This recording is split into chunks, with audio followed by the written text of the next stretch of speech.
శ్రీ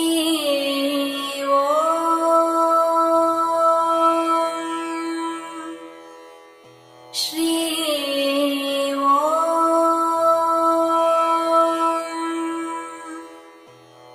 శ్రీ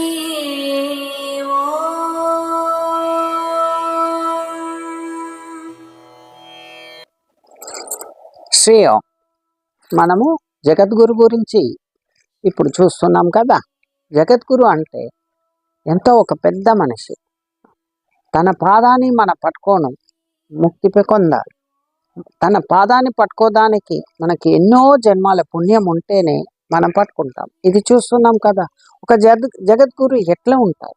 గర్వం లేకుంటే ఉంటారు. గర్వం లేవు. మనం ఎవరు నేర్పిస్తేనో నేర్చుకుంటారు. తన ఆహా నాకు అన్నీ తెలుసు, నేనే పెద్ద మనిషి, నేనే గొప్పదే వాడు అని చెప్పారు. ఎవరు తనకు నేర్పిస్తున్నారో నేర్చుకుంటారు. ఆ దాంట్లో పెద్దవాళ్ళ చిన్నవాళ్ళ జాతినా మతమా ఏం చూడరు. ఒక మంచిదైతే తీసుకుంటారు.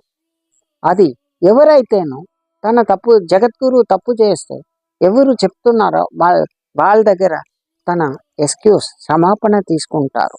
అవును, నేను చేసిన తప్పు నేను చూసుకుంటాను. పెద్ద మనిషి, నేను పెద్ద గురు అన్న ఒక భావన అక్కడ ఉండదు. అలాంటి జగద్గురు అనేది. ఇప్పుడు జగద్గురు ఆదిశంకరాచార్య గురించి మనం చూస్తాం. జగద్గురు ఆదిశంకరాచార్య ఒకసారి వారణాసి వెళ్ళిండు. వారణాసిలో వెళ్ళినప్పుడు ఆ సుడుగాడు, అదే డెడ్ బాడీస్ ఉంటుంది కదా, ఆ ఘాట్లో ఉండే ఒక మనిషి పనిచేస్తున్నారు. ఆయన దారి దోవలో నిలుచుకున్నారు. అప్పుడు జగద్గురు శిష్యులు అందరూ, అయ్యా స్వామి వస్తున్నారు, దారి వదిలే అంటున్నారు. అప్పుడు ఆయన, నేనెందుకు వదలాలి, నేను ఇట్టే ఉంటాను, కావాలంటే మీ స్వామి అట్ట వెళ్ళమని చెప్పు అంటున్నారు. అయ్యా ఇట్లా విఖండావాదం చేయక దారి వదిలే అంటున్నారు. వాడు నిలుచుకున్నాడు. ముందుగా స్వామి వచ్చిండు. జగద్గురు ఆదిశంకరాచార్య. ఆదిశంకరాచార్య చూసిండు. ఆయనని చూసి అడుగుతున్నాం, స్వామి కొద్ది జారి వదిలేయప్ప, నేను వెళ్ళాలి అన్న.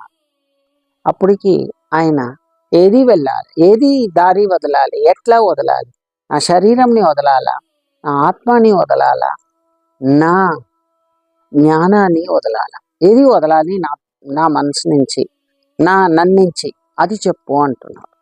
అప్పుడు ఆది శంకరాచార్య అతని కాల్లో పట్టుకొని, క్షమాపణ ఇయ్యయ్యా, నేను చేసిన తవరు, జాతి లేదు, మతం లేదు, ఏదీ లేదు. జ్ఞానం కొన్న వాళ్ళకి, జ్ఞానం ఉండే వాళ్ళకి జ్ఞానమే పెద్దది. ఆ జ్ఞానమే కావాలే కానీ నేను జాతి మతము శరీరము ఇది చూస్తే జ్ఞానం రాదయ్యా. నాకు మంచి పాఠం నేర్పించావు, క్షమాపణ చెయ్యయ్యా అనేసి ఆయన నమస్కారం చేస్తారు. ఇది ఎంత గొప్పతనం! అంత పెద్ద మనిషి జాతి మతము ఏమి లేకుంటే ఒక నార్మల్ పర్సన్ని, అది ఇడిగాట్లో అదే పనిచేసే వాళ్ళకి నమస్కారం చేసి క్షమాపణ అంటారు. ఎవరు నేర్పిస్తేనో నేర్చుకుంటారు, తప్పు చేస్తే క్షమాపణ అడుగుతారు. ఇదే జగద్గురు అనేది. శ్రేయ.